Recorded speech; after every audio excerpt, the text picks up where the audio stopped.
Hello, everybody. I'm Karen Abrams. I am the treasurer of Policy Research and Innovation.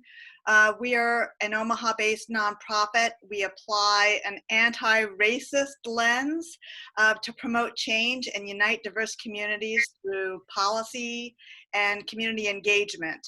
And tonight we are coming together to have a conversation about community engagement and the police. And so from here, I'm going to hand over the reins to Ajmal Bindon, who is facilitating the conversation. Welcome, I'm Ajmal Bindon, and tonight what we're going to do is have kind of a discussion on some of the recent incidents that have happened in our community, but also give people an opportunity just to share some observations and some of their experiences and maybe explore some of the issues. We have a number of people here, and I'm just going to give their first name. I ask each participant to kind of just share a little bit what they would like to share about themselves. We have about an hour for this program. Rachel is going to be joining us, is here with us. Riley's here, Kemi, Karen, Shireen, Maggie, and Terrell are all here to talk about some of the issues from their perspective and share some observations. What we're trying to do at PRI with these events is just to give more education to the community about what's going on, as well as share our experiences.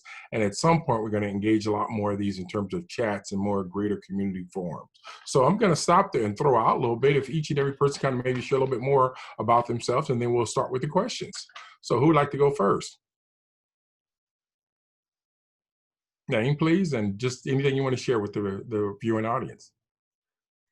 Great, let me jump in real quick. I'm Wyshell, and I like to consider myself a concerned member of the community.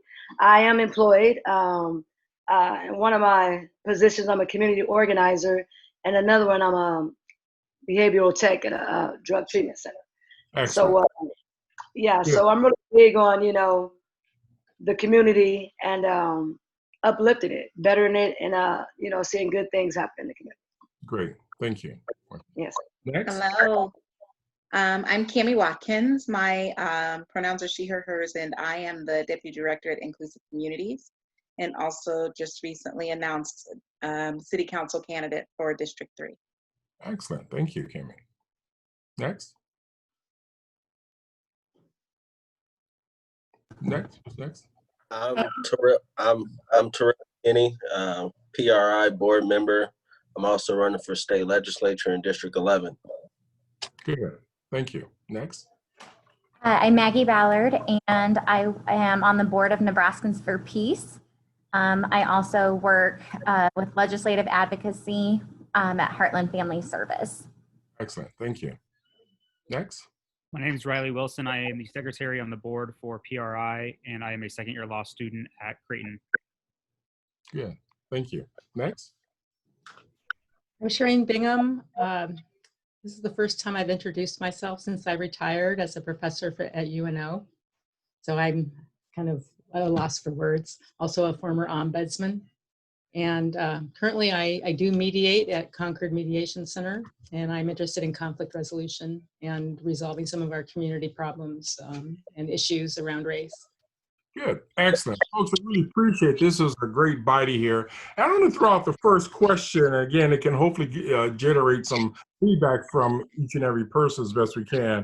Many have become outraged with the recent murder of George Floyd in Minnesota. Other examples of police misconduct have been directed and harassment. We've noticed more about that with African Americans and particularly people of color. And they've also resulted in a significant number of African Americans and people of color calling out for defunding the police because they have overstepped their roles in terms of issues they're about. We look at the school resource officer, one of those challenges. We also look in terms of the prison industrial complex. And also my question to y'all is basically is how can we in Omaha or in this community challenge some of the things that are going on to try and reverse the present malaise or the present quagmire that we're facing in this community? What are some things you think we should be about dealing with some of the recent incidents that you're aware of, as well as the protests? Anyone jump in? Or share your own experiences. What is something that happened to you recently that you may want to also share related to some of the protests? I can just start. Well, recently I've served as a legal observer for some of the protests that have happened here in Omaha. I was arrested while I was legal observing on July 25th. And I think it's just really highlighted a need for protest here in Omaha, and seeing the reaction of the Omaha Police Department to those protests has been concerning, I would say, to say the least. And I think it's highlighted a major issue, not just here in Omaha, but across the country, that we need to focus on what it is that the police are in charge of doing in our communities, and asking ourselves and taking a really hard look as to whether or not it's even necessary for police to fulfill those functions, right?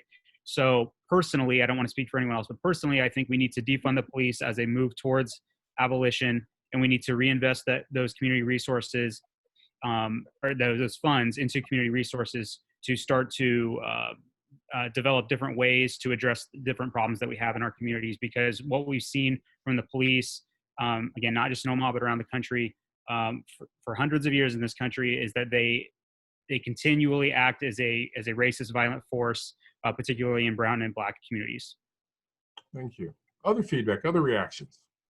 Yeah, I think, Riley, it's so important to think about like what's the root of the beginnings of most organizations. And especially when we think about the root of the beginnings of most of our police forces, it started as slave trappers. And I find like we know that not every police officer, it comes into the force with the assumption of, I'm going to criminalize Black and brown people, because some of our police officers are actually Black and brown individuals that live in these communities. And they come in with that concept of, I do want to protect, I do want to serve, I do want to help my community. So I think it's important for us to separate out that kind of individualized, interpersonal experiences of individual police officers and the system of policing. And that's where I think we're getting caught up in this conversation, where folks are just like, well, how dare you not support, because you know that you'll call the police when you're in danger and you want help. And you're like, absolutely. But there are some people, because the system of policing has not been positive for them, it's not been a good experience, it's actually been more of a danger than a protection, that we have individuals that are struggling to call the police when they actually may need them for the services that they're supposed to provide for us. And I think like certain responses by the Omaha Police Officers Association and like directly targeting individuals was so unethical and immoral in a sense. And like conversations with different friends around, one friend in particular was saying that she grew up in Colombia. And you think about what's the stereotypes and the stigmas that we have of the government in Colombia. And she said, having grown up there and, you know, all of the issues that she's seen and faced, she has never seen an institution call out individuals by name in a public forum. And like her saying that to me was such just kind of a mind blowing, because I think we're becoming desensitized to the ways in which they're trying to silence people. And that I think is the problem. And I think it's counterproductive, regardless of whatever their intent was. The impact of that choice and the continuous use of that tactic just shows a disregard for what your true mission is supposed to be. If community policing and getting closer to maybe the vision of what we're seeing in Camden, New Jersey is the goal, that is not going to get us closer to the goal. Yeah, thank you. Other feedback, other reactions? Well, one of the things that jumped out at me, and I wanted to ask, some of you have had direct contact and so on, some of you, and I really want to allude to you here, is, can you share your story? And then Terrell, I saw your story in the paper, and I'm wondering if you could share your story, because one of the things that I'm concerned about is when you see certain people who have an enormous amount of contact or have a difficult time, how do you address that? Charlie, if you want to start. So my contact with the police like didn't begin when I became an adult. It started when I was a kid. The earliest memory like of a negative experience with police was when I was 8 or 9. We were living in the projects in South Omaha, and our our apartment got raided by the police, and I just remember vividly them just coming into my room where I think me and my brother and maybe a cousin were sleeping, and they stuck the rifles in our face and made us get up. And then we were walked downstairs, and I just remember just crying, just watching them talk to my mom like she was less than human, and that's just always stuck with me.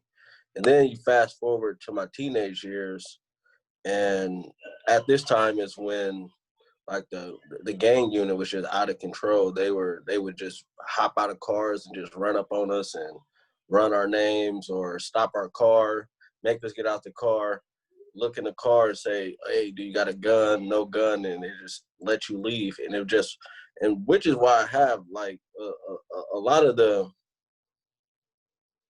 like infractions I have on my record that people like to highlight is because I was just getting stopped. Like I literally was getting stopped on my way to school. On my that's where I was like majority of the times I was stopped by the police. I was on my way to class. For those people who think I was just out here just reckless. And then I think I was 20. I was downtown leaving a Taste Omaha, and we were walking in the park. Well, not in the park. We were on the sidewalk where the big slide was, and there was a bike cop riding his bike behind me, my brother, and a few friends. We step on the grass to allow this cop to ride by, but instead of riding by, he hops off his bike and decides to ask us who we are, where our ID's at, and that just escalated because we ain't do nothing. We just were trying to let you go by. Why are you messing with us? It's 1,000 people out. Remember, this is the Taste of Omaha weekend. It's nighttime. It's thousands of people in downtown Omaha. Why are you messing with us?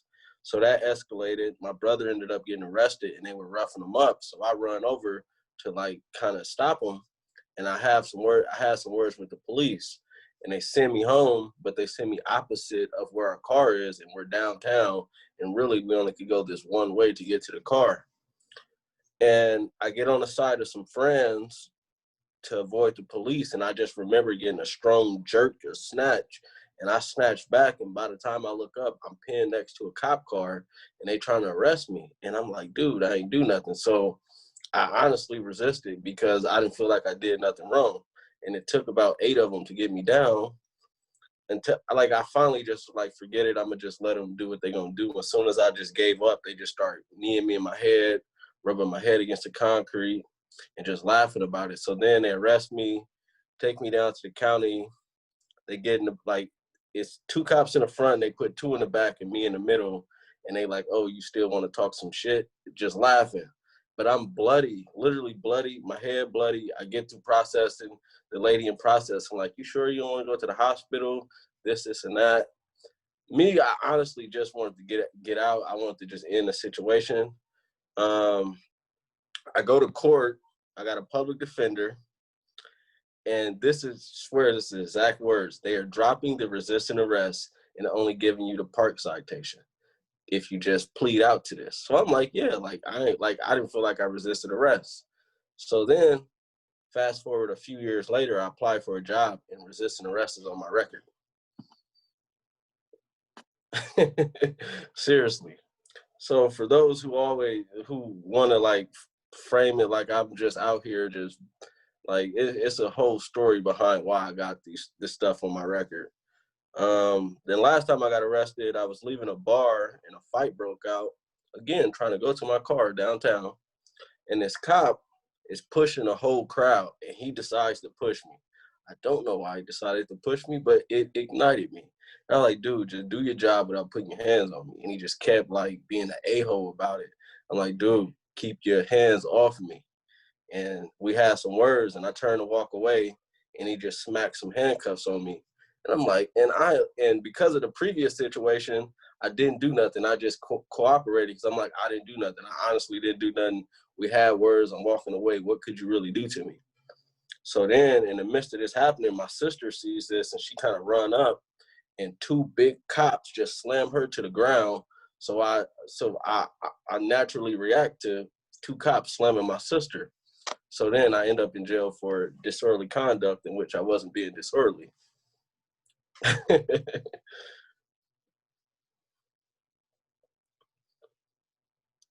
Wow. Thank you.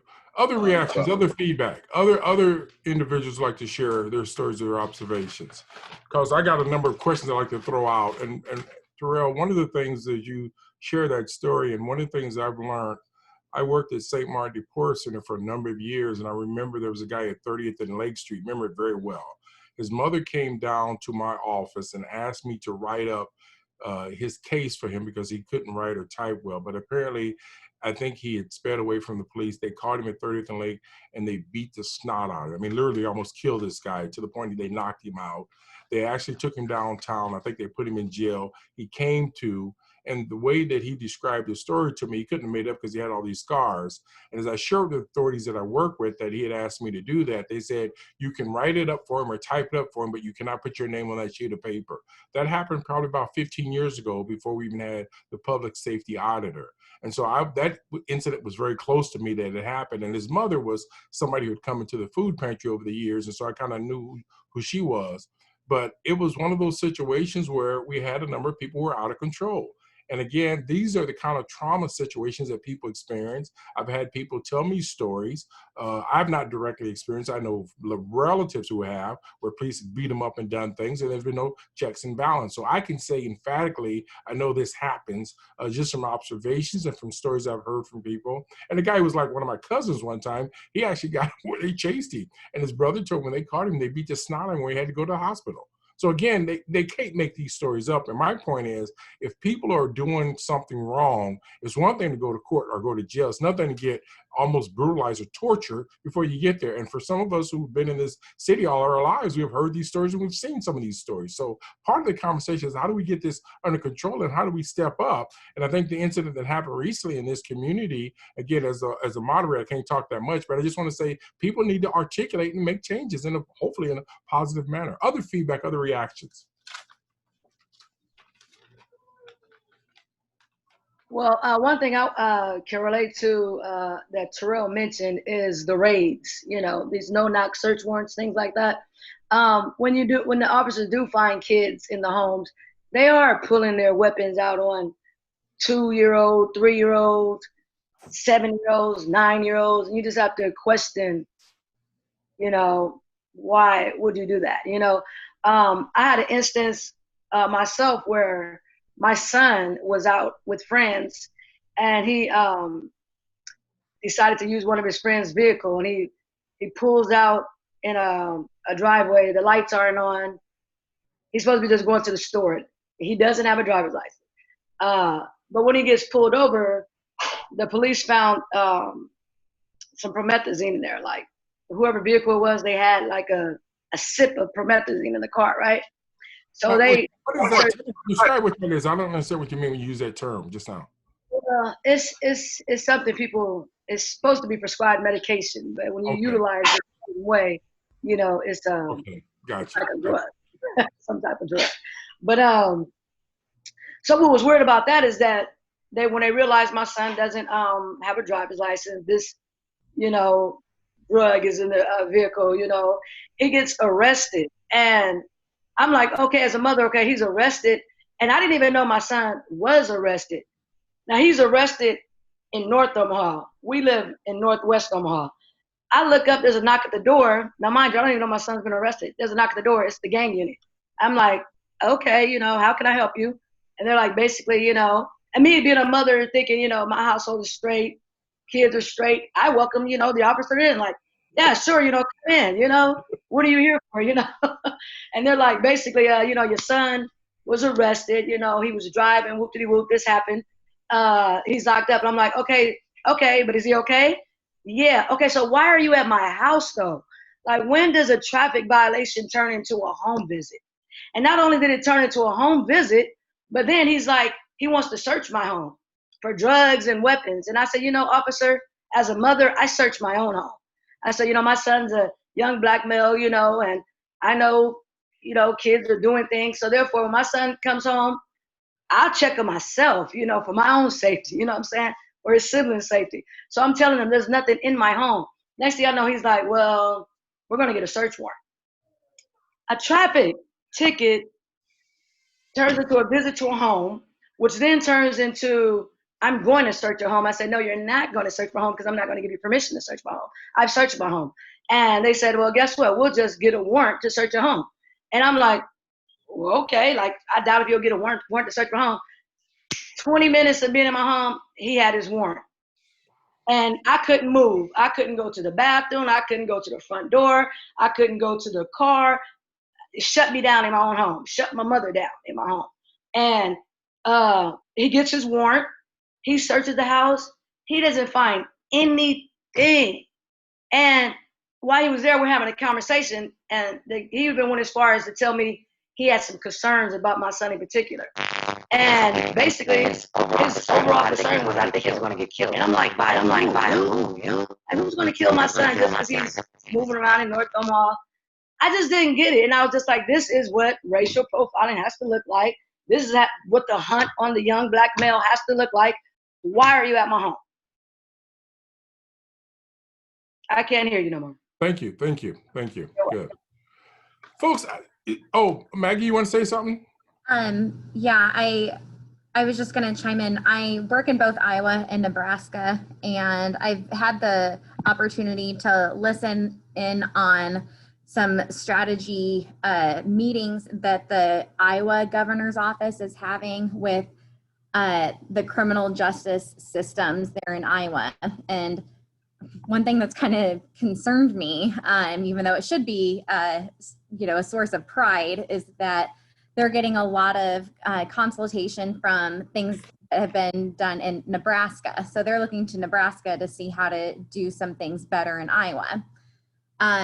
But one of the things that really surprised me, because my background is in criminal justice, but one of the people that they had speaking is a researcher, and this researcher was discussing some of the things that police officers have said in different precincts and jurisdictions. And when they talk about profiling, that's becoming obviously something they're trying to steer people away from. But they said that there was an officer who was told, 20 years ago when they started the force, which to me isn't that long ago, 20 years ago, profiling, that's just good policing. If you're pulling over a person of color in a white neighborhood, that's just good policing. You're doing some good prevention in that way. And so I think whether that is, it's going to take a couple generations of law enforcement to take that belief out of them thinking, well, we're not supposed to do it, but we know that it does something good for the communities when we do that. But I know we're not supposed to. It's not, necessarily above books, but the reality is that a lot of harmful things happen when profiling happens. Yeah, I think that's such a good point, because the trainings, and if you look at the evolution of how they're trained and what the different, like the professional policing and then the profiling policing, but we know that folks stay in jobs, especially if you've got a good pension and a good paycheck, for 20, 30, 40 years if you're allowed to. So you're absolutely right. We have folks that were in the police force when profiling was the norm.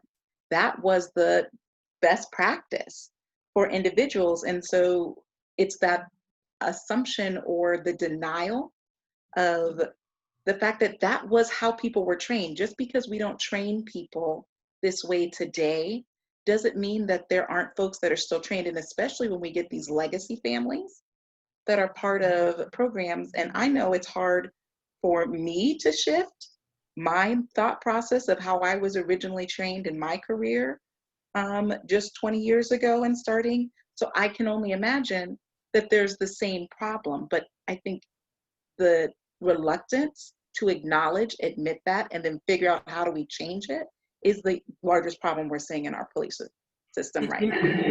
One of the things I was going to share quickly is I heard that there was a 360 meeting a couple of weeks ago. One of the police officials made a comment that we can actually go and stop young men who are in a car when they're wearing hoodies. And no one in the meeting challenged it but one person. And so again, I was not there, but they were shared that this person made a comment that he has a right to stop people in the summertime if they have hoodies on. And it's like, are you serious? That came out of your mouth in front of everyone in this room and no one busted a grape to deal with it. So we have to talk more about profiling and so on. I'm gonna see if I can switch up if I It's can. I know I saw another hand. Jamal, Go ahead. if I could say something about the profiling, I know one thing that I learned growing up was not to ride in a car with more than 2 people, and 3 is pushing it. Because if it's 4 black men in a car, you almost guaranteed to get pulled over. I don't care what you're doing. You got to have 3-piece suits on. Like if you, and that's the thing. Like we're taught, like from an early age, from like in our teens, like don't ride with too many people in the car because they're gonna pull you over. And I almost guarantee it, if you put 4 black men in a car and tell them to ride around North Omaha for 2 hours, the chance of them getting pulled over is high.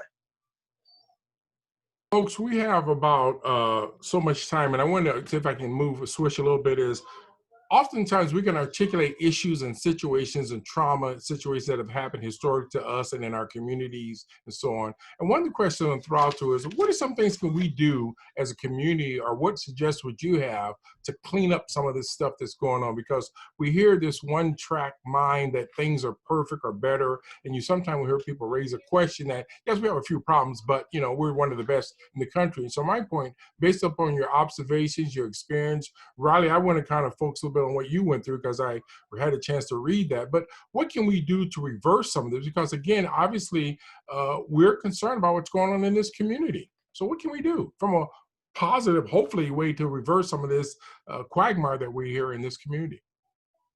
Well, I think really at the core of police power, I think it comes from 2 different areas. One, it comes from sorry about that.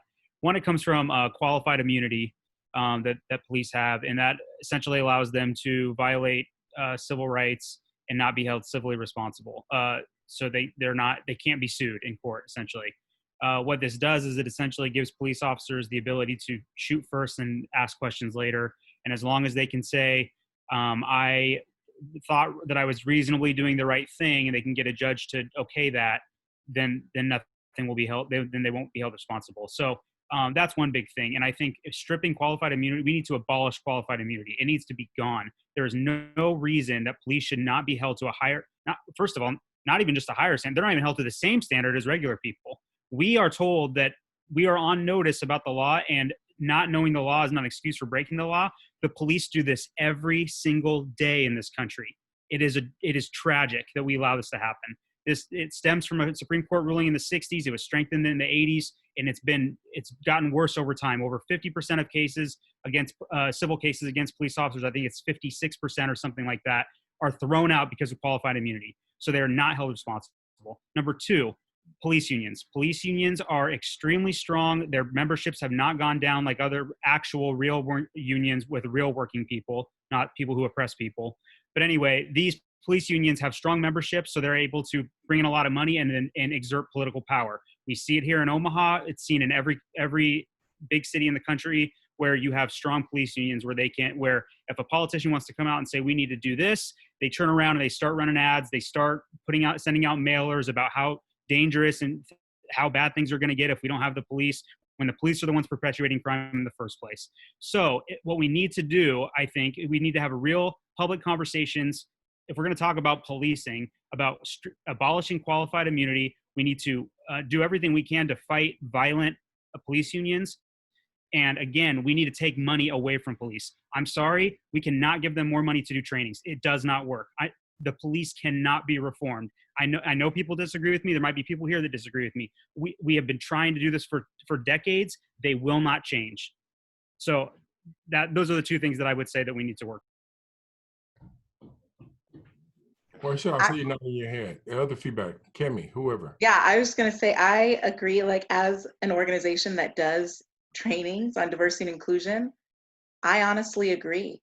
Like, bias training is not going to solve the problem, especially if you've got an entire culture and a system that's built around this, doing that interpersonal bias training. And I've seen some of the bias training that our public safety institutions have, and it's not adequate. So especially the way that's being done now. But I think I just recently saw a meme that was like, as a lawyer, I have to go through 8 years to learn to just practice the law.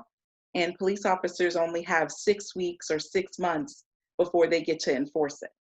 So the assumption that they're following the law, like a person to just go in and practice it has to spend that much more time, while a person who has a gun to enforce it has so much less, feels nonsensical.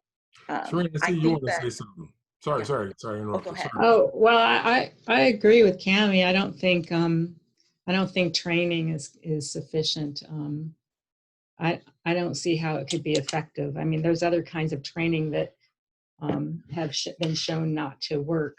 You know, I mean, the things, the brutality and the violence and the murders that have happened have just been just so horrible. And I've learned a little bit about what Riley was talking about in terms of, you know, the unions and the immunity that police have, and it really, I think those things really are perpetuating the problems. And you know, and it's like I wouldn't pretend to have the solutions, but one thing that crosses my mind about the discussion that we've had, though, is that, and this just might seem like semantics to some people, but I think I really don't agree with the slogan or whatever of defunding the police.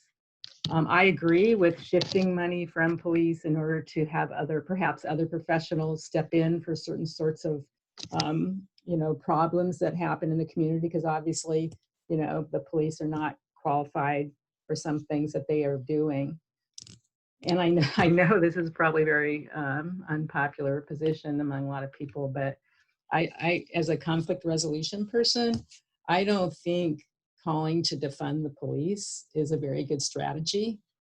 I think that more measured words could be used more powerfully to try to get real change, because the way that people who are very, you know, pro-police hear that, it's not going to make any, I don't think it's going to make much progress with them. They close their minds when they hear defund the police. And my own experiences with the police have been very mixed bag. I've had most recently, in the last few years, some very negative experiences with the police. But then when I've been victimized by things, I've contacted the police and they've been very helpful and kind. But even my worst negative experiences were nowhere near as horrible as what's been happening with African Americans, with Black people, and other people of color. So I've been very privileged in having some favorable treatment by the police, I guess. But yeah, I don't think defund the police is a good slogan, personally. Michelle, is some other feedback here?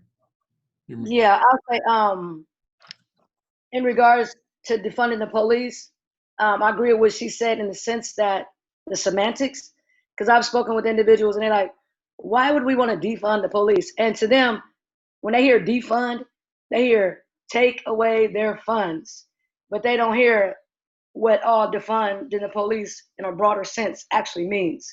You know, because there's more into defunding the police. So maybe if they were to find another way to describe this process, it wouldn't shut so many people down, because when you hear defund, people just think, oh, you don't pay cops and we don't get protection. But the things like with defunding the police, there needs to be more education around what that means, you know, what the objective looks like.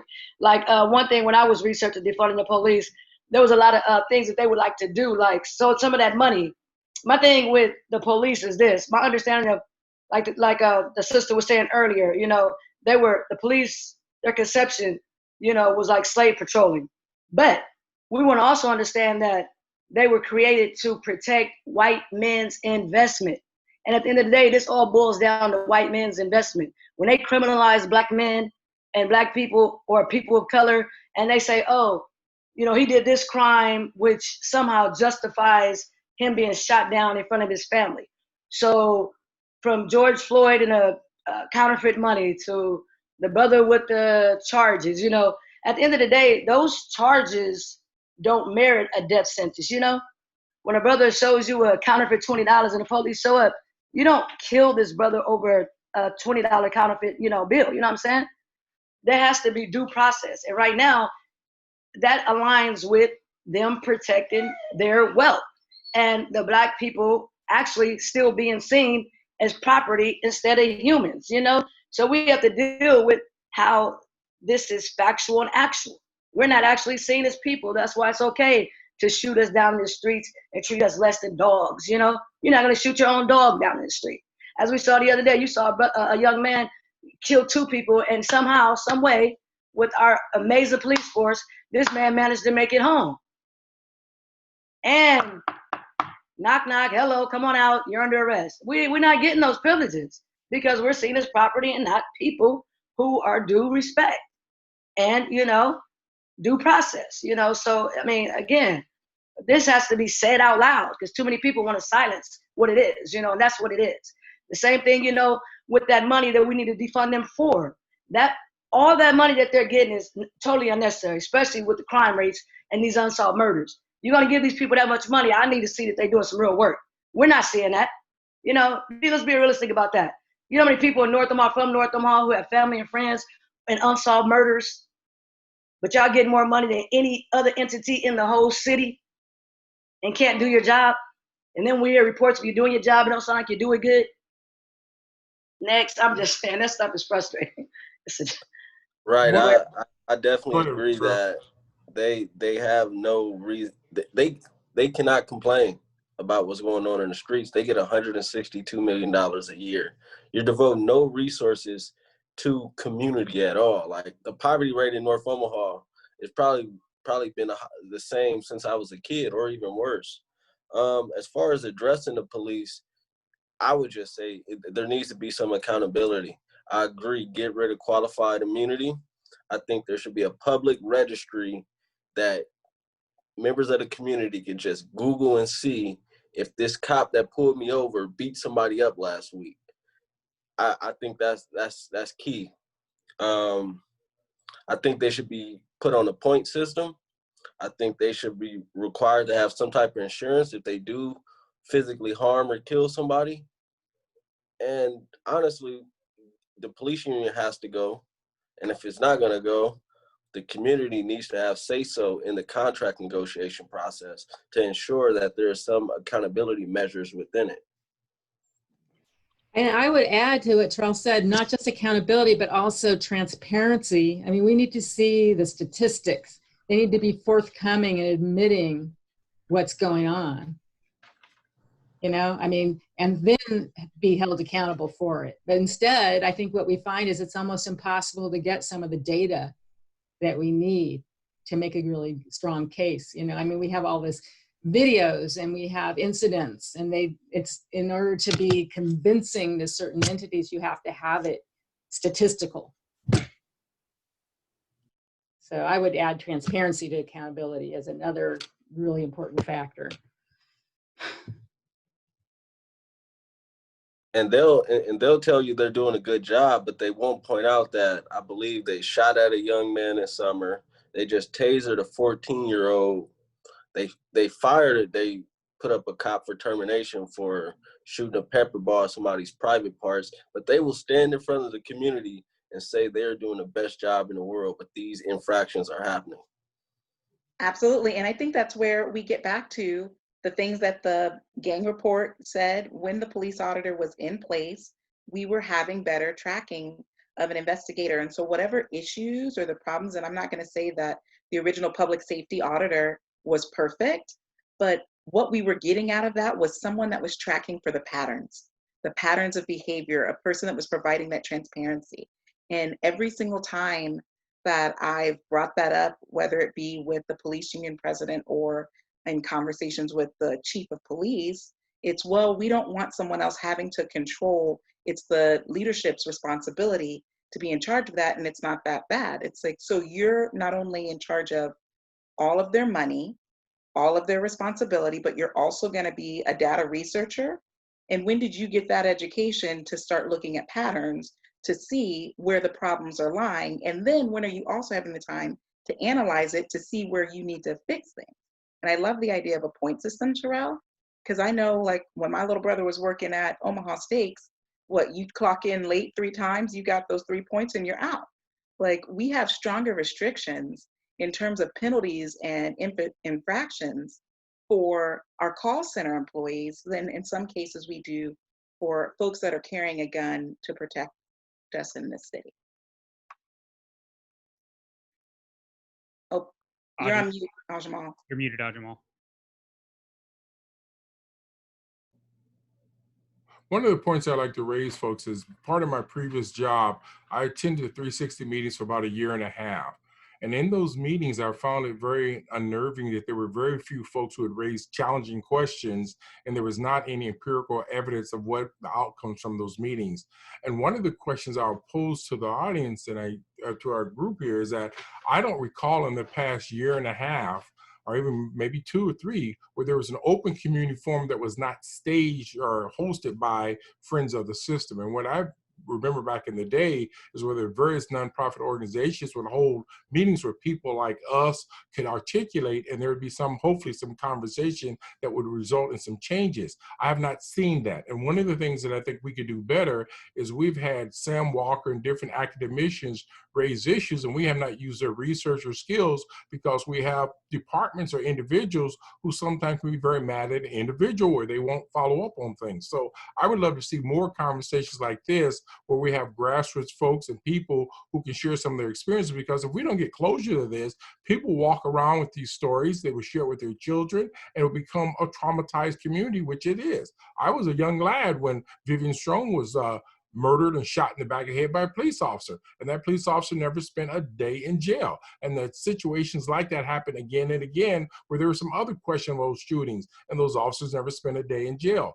Again, the point I'm going to raise is, how do you have closure to some of these horrific incidents in our community if we're going to have great place community relationships? So I would love to see the department have external folks have some kind of conversation where other people can share similar stories to try to get to the bottom of it. But also, if you and I did some of those things, we'd be fired on the spot. But again, when you look at some of these bodies, and one example coming to mind now is that you had those protesters, and then of course the prosecutor said basically we're going to file charges against those who had previous records or something like that. That's kind of a double jeopardy. How does that work? Those who, this is your first offense, we don't do anything to you, but the second ones, we're going to do this. That needs to be a little bit more transparent. There needs to be a bit more communications by many more people in this community. So I would like to see us expand these conversations to have much more closure so that we can address what's going on. Folks, other feedback, other comments, and again, one of the things that I think we're trying to do is how do we get to a solution to reverse what is going on currently in our community?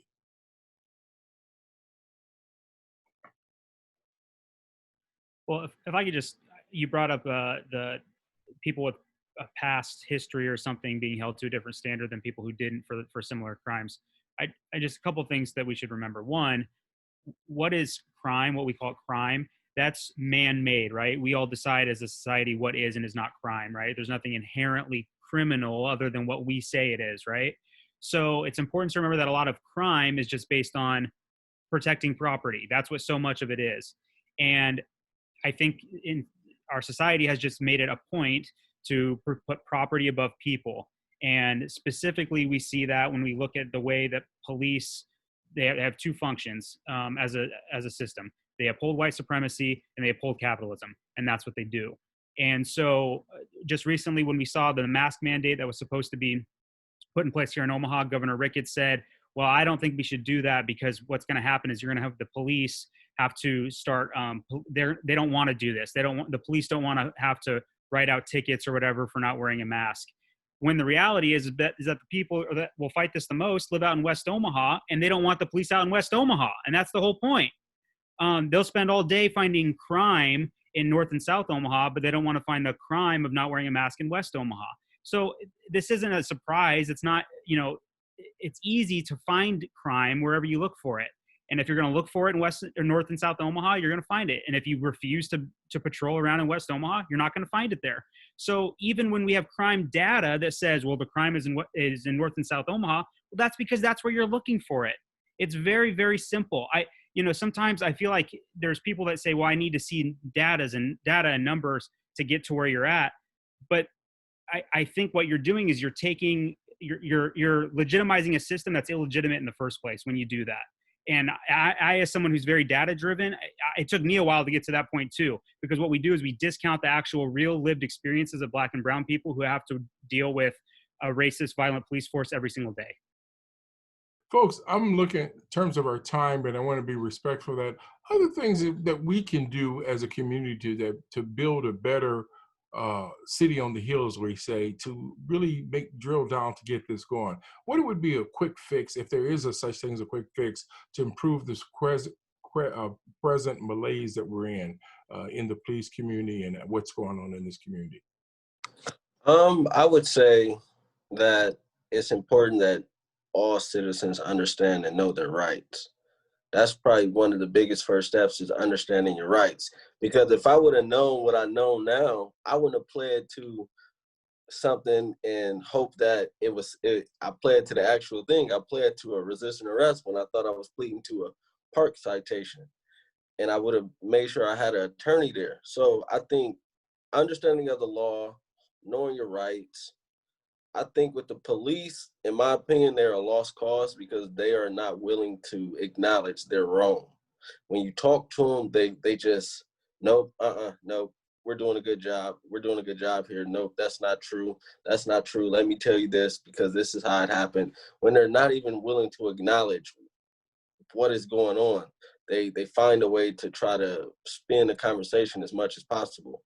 I would just say for community is just know your rights, get a better understanding of the law. Maybe PRI could hold some know your rights trainings. I think the more education around the laws and people and individuals knowing their rights, the better off we'll be, because when we do encounter the police, if we know our rights and we know them properly, they're not going to get away with so much that they get away with today. They always talk about nobody files a complaint.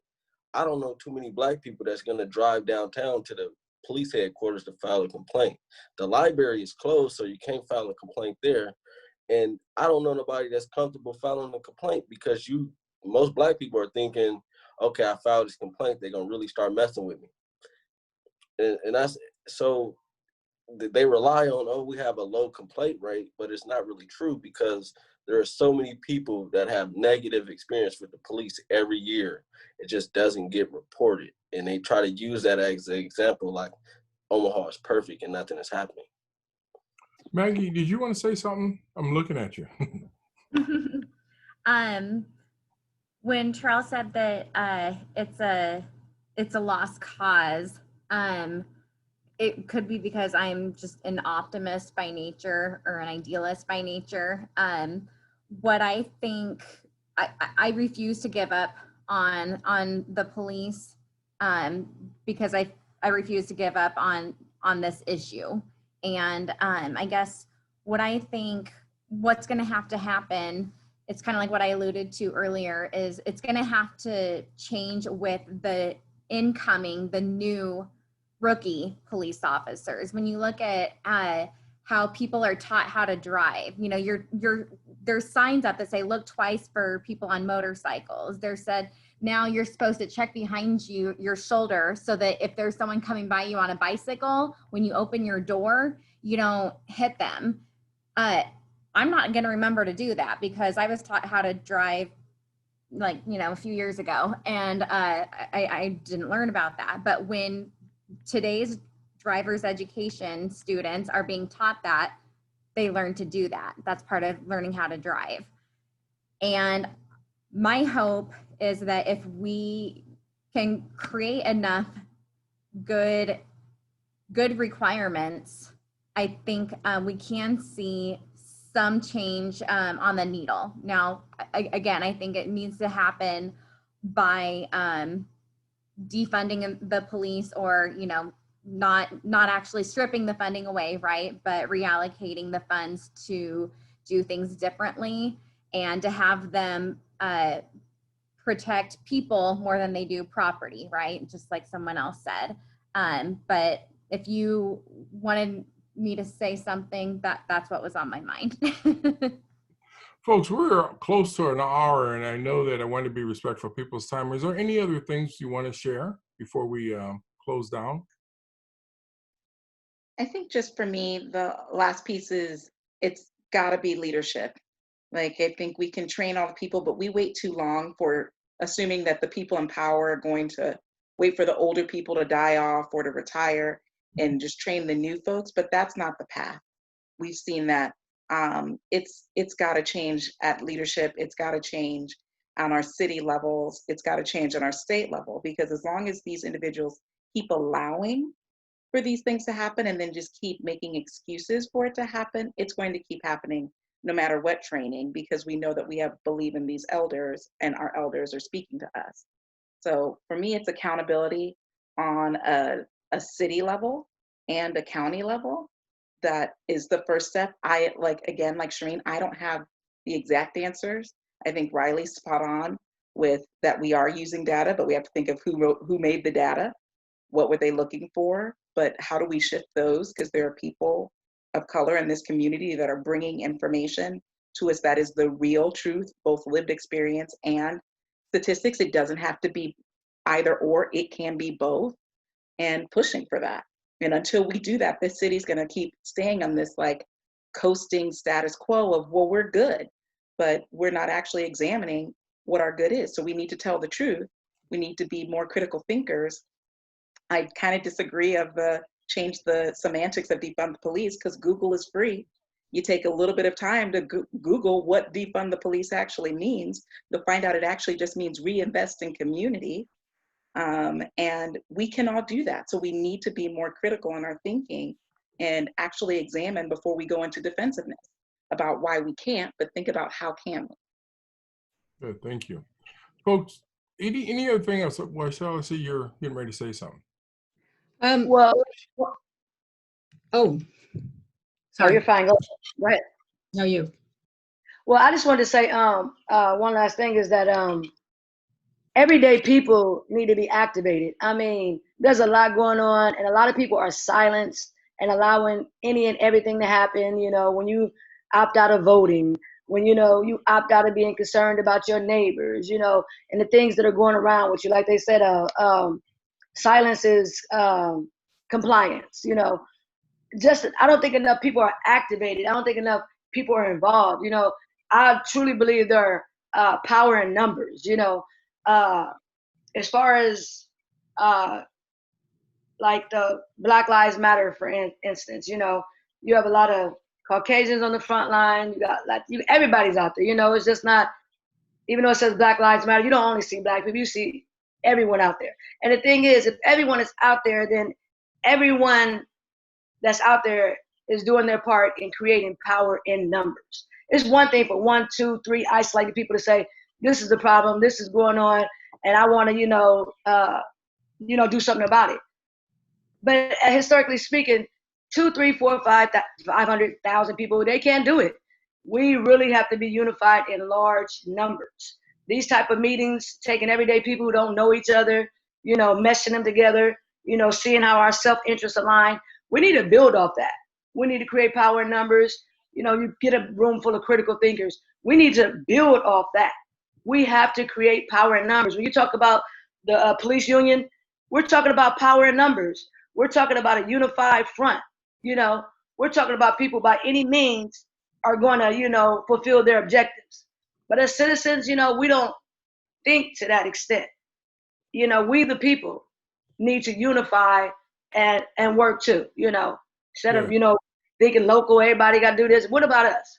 We have to be fully activated and accountable ourselves. Thank you. Shireen, I saw you wanted to say something. Shireen? Well, I just think our city's leaders, such as our mayor, should respond to protests by inviting the leaders of the protests to sit down with her and other leaders to really understand what the issues are. I mean, when I said, defunding the police isn't good language, I was saying not for myself because I understand it, but for people like our mayor and our police chief who react in a very defensive manner, as Riley said. So I would like to see dialogue also be part of the solution. Right. Yeah, and that's one of my questions. I can't recall there been really serious dialogue in this community. The best police officer that I've met over the years was Tariq in terms of bringing stuff to the community. There were other people like that. But until we have people who have a high credibility of engaging folks, we're not going to get the kind of force that we want. And again, it's not about a PR and a spin doctor. It's about having closure to people's complaints. And I don't know any other industry that can get their paychecks and still perform some of the things they do, so keep their jobs. And so we have to figure out how to deal with some of those ways that they can appeal and do that wink wink that happens where people are still able to stay on the force when they've done stuff that many of us would be fired the next day, and there would be no sense of appeal because we've done some egregious or some crazy situation. Folks, I think we're close to our time, and this is one of our first time we've done this kind of a Zoom community forum, engage, dialogue, and so on. And what we'd like to do in the future is continue these, but also we'd like to invite the greater public to this. I really appreciate each and every one of you participating today, but also what we'd like to do is bring other topics like this and then bring the larger public into these conversations so that, again, it reflects our community and the positive upstream to change and transform this city on the hill. So I really thank you for being here today, and PRI will continue to do more of these kind of community conversations and forums and engagement sessions so that more people's voices can be heard on some of the critical factors of the day. So thank you very much. Thank you. I'm unmuting. Thank you. Thank you. Thank you. Thank So you. folks, we have recorded this, and I think at some point we're going to figure out how to post it. And also, maybe I understand we talked as a board, we're going to probably share it with folks, and we have to figure out how we're going to deal with the distribution and sharing this, because we think this could be an important conversation to continue for more and more folks to do this. Because again, if we wait for the local media to do it, it's not going to always happen.